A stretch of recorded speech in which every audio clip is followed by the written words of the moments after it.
ਤੇ ਪਹਿਲਾਂ ਰਮਨ ਜੀ ਕੋਈ ਨਹੀਂ ਇੰਪਰੂਵਮੈਂਟ ਟਰੱਕਿੰਗ ਨਾਲ ਰਿਲੇਟਡ ਬਿਜ਼ਨਸ ਦੇ ਵਿੱਚ ਲੋਡਸ ਵਿੱਚ ਹੋਰ ਇੰਪਰੂਵਮੈਂਟ ਤਾਂ ਕੋਈ ਖਾਸ ਨਹੀਂ ਹੈਗੀ ਜੀ, ਪਰ ਇਸ਼ੂ ਹੈਗੇ ਆ ਕਿ ਕਾਫੀ ਇਸ ਸਾਲ ਦੇ ਵਿੱਚ ਦੇਖਣ ਨੂੰ ਮਿਲ ਸਕਦੇ ਆ, ਜਿਹਦੇ ਵਿੱਚ ਜਿਹੜੀ ਵੱਧਦੀ ਹੋਈ ਜਿਹੜੀ ਆਪਣੀ ਇਕੁਇਪਮੈਂਟ ਕਾਸਟ ਹੈਗੀ ਆ, ਇਕੁਇਪਮੈਂਟ 'ਤੇ ਜਿਹੜੀ ਆਪਣੀ ਗਵਰਨਮੈਂਟ ਦੀ ਜਿਹੜੀ ਲਗਾਮ ਹੈਗੀ ਆ, ਜਾਂ ਕਹਿ ਲਓ ਵੀ ਕਾਰਡ ਦੀ ਹੈਗੀ ਆ ਜਾਂ EPA ਦੀ ਹੈਗੀ ਆ, ਉਹਦੇ ਵਿੱਚ ਕਾਸਟ ਇਨਕਰੀਜ਼ਸ ਕਾਫੀ ਹੈਗੀਆਂ। ਕਾਫੀ ਲਾਜ਼ ਜਿਹੜੇ ਆ ਚਰਚਾ ਦੇ ਵਿੱਚ ਹੈਗੇ ਆ, ਸਪੀਡ ਲਿਮਿਟਰ ਹੈਗਾ, ਹੋਰ ਕਈ ਲਾਜ਼ ਹੈਗੇ ਜਿਹੜੇ ਇਸ ਵੇਲੇ ਚਰਚਾ 'ਚ ਹੈਗੇ ਆ, ਜਿਹੜੇ ਕਿ ਕਾਫੀ ਇਫੈਕਟ ਪਾ ਸਕਦੇ ਆ ਆਉਣ ਵਾਲੇ ਸਮੇਂ ਦੇ ਵਿੱਚ। ਅਤੇ ਰੇਟਸ ਜਿਹੜੇ ਹੈਗੇ ਆ ਉਹ ਹਜੇ ਵੀ ਜਿਹੜੇ ਆ ਉਹ ਸੌਫਟ ਚੱਲ ਰਹੇ ਹੈਗੇ ਆ ਐਜ਼ ਕੰਪੈਰੇਟਿਵਲੀ ਟੂ ਲਾਸਟ 2 ਸਾਲਾਂ ਦੇ, ਕਾਫੀ ਸੌਫਟ ਹੈਗੇ ਆ। ਟਰਡੀਸ਼ਨਲ ਰੇਟਸ ਜਿਹੜੇ ਹੈਗੇ ਆ ਉਸ ਲੈਵਲ 'ਤੇ ਹੈਗੇ, ਟਰਡੀਸ਼ਨਲ ਲੈਵਲ 'ਤੇ, ਬਟ ਜਿਹੜਾ ਫਰੇਟ ਦਾ ਹੈਗਾ, ਫਰੇਟ ਦੀ ਕਮੀ ਹੈਗੀ ਆ। ਸੋ ਇਸ ਕਰਕੇ ਓਵਰਆਲ ਜਿਹੜੀ ਸਿਚੁਏਸ਼ਨ ਆ ਸਟਿਲ ਉੱਦਾਂ ਹੀ ਬਣੀ ਹੋਈ ਆ ਅਤੇ ਥੋੜ੍ਹੀ ਜਿਹੀ ਢਿੱਲੀ ਹੈਗੀ ਆ। ਤੇ ਰਮਨ ਜੀ, ਇਸ ਦੇ ਵਿੱਚ ਨਾਲ ਜਿਹੜਾ ਰੈੱਡ ਸੀ ਵਾਲਾ ਆ ਉਹ ਰੌਲਾ ਉਹ ਕਰ ਰਿਹਾ ਇਸ ਦੇ ਉੱਤੇ। ਪੈਨਮਾ ਦੇ ਵਿੱਚ ਵੀ ਲਾਈਨਾਂ ਲੱਗ ਰਹੀਆਂ ਆ, ਸੂਏਜ਼ ਕਨਾਲ ਦੇ ਵਿੱਚ ਵੀ ਇੱਦਾਂ ਆ, ਸੋ ਉਸ ਦਾ ਵੀ ਅਸਰ ਆਪਾਂ ਦੇਖ ਰਹੇ ਹਾਂ। ਜੀ ਬਿਲਕੁਲ, ਉਹ ਤਾਂ ਡੈਫੀਨੇਟਲੀ ਜਿਹੜਾ ਫੈਕਟਰ ਹੈਗਾ ਹੀ ਹੈਗਾ, ਕਿਉਂਕਿ ਜਿੱਥੇ ਆਪਾਂ ਕਹਿੰਦੇ ਆ ਕਿ ਲੋਡ ਘੱਟ ਹੈਗੇ ਆ, ਉਹਦੇ ਵਿੱਚ ਇਹ ਵੱਡਾ ਫੈਕਟਰ ਹੈਗਾ ਕਿ ਜਿਹੜੇ ਲੋਡਸ ਹੈਗੇ ਆ ਉਹ ਸਮੇਂ ਸਿਰ ਨਹੀਂ ਪੁੱਜ ਰਹੇ ਹੈਗੇ, ਉੱਥੇ ਬਲੌਕੇਡ ਹੋ ਰਹੀ ਹੈਗੀ ਆ।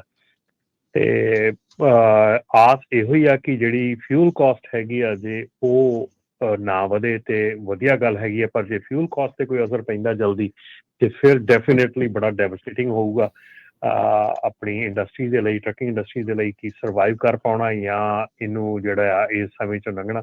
ਸੋ ਕਾਫੀ ਇੰਟਰਸਟਿੰਗ ਸਿਨੇਰੀਓਜ਼ ਬਣਦੇ ਜਾ ਰਹੇ ਆ। ਔਰ ਜਿੱਦਾਂ ਕਿ ਆਪਾਂ ਹੁਣ ਦੇਖ ਰਹੇ ਹਾਂ ਕਿ ਲਾਸਟ ਵੀਕ ਦੇ ਵਿੱਚ UPS ਨੇ ਵੀ ਅਨਾਊਂਸ ਕੀਤਾ ਹੈਗਾ 12,000 ਉਹਨਾਂ ਨੇ ਲੇ ਆਫਸ ਕਰਨੇ ਹੈਗੇ ਆ। ਮੋਸਟਲੀ ਉਹਨਾਂ ਦੇ ਕੋਰਪੋਰੇਟ ਵਰਲਡ 'ਚ ਹੈਗੇ ਆ, ਪਰ ਡੈਫੀਨੇਟਲੀ ਇਹ ਜਿਹੜਾ ਆ ਕਿਹਾ ਜਾ ਰਿਹਾ ਕਿ ਜਿਹੜੀ ਉਹਨਾਂ ਦੀ ਡੀਲ ਹੋਈ ਆ ਟੀਮਸਟਰਸ ਦੇ ਨਾਲ, ਉਹਦੇ ਕਰਕੇ ਕਾਸਟ ਕਟਿੰਗ ਕੀਤੀ ਜਾ ਰਹੀ ਆ।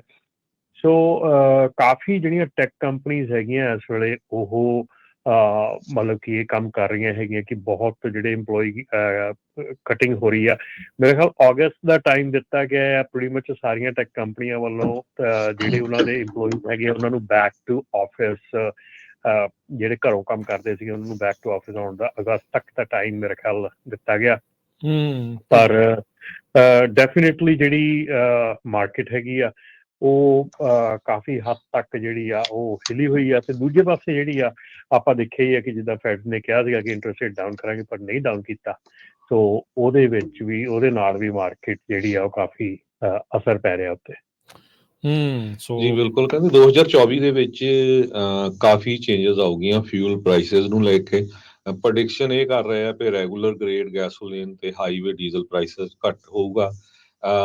ਪਰ ਇਹ ਪ੍ਰੈਡਿਕਸ਼ਨਸ ਆ, ਇਹ ਇੱਕ ਜੋ ਟੈਂਕ ਟਰਾਂਸਪੋਰਟ ਕਰਕੇ ਮੈਗਜ਼ੀਨ ਉਹ ਕਰ ਰਿਹਾ। ਪਰ ਜਿਸ ਹਿਸਾਬ ਦੇ ਨਾਲ ਮਿਡਲ ਈਸਟ ਦੇ ਵਿੱਚ ਰੌਲਾ ਰੱਪਾ ਚੱਲ ਰਿਹਾ ਹੈਗਾ, ਲੜਾਈ ਵੱਧ ਵੀ ਸਕਦੀ ਹੈਗੀ। ਪਿਛਲੇ ਕੁਝ ਦਿਨਾਂ ਦੀਆਂ ਆਪਾਂ ਖਬਰਾਂ ਤੁਹਾਡੇ ਨਾਲ ਸਾਂਝੀਆਂ ਕਰਦੇ ਰਹਿੰਦੇ ਹਾਂ ਇਰਾਨ ਨੂੰ ਲੈ ਕੇ। ਸੋ ਸਾਰਾ ਕੁਝ ਇਹਦੇ ਤੇ ਬਹੁਤ ਡਿਪੈਂਡ ਕਰਦਾ ਹੈਗਾ।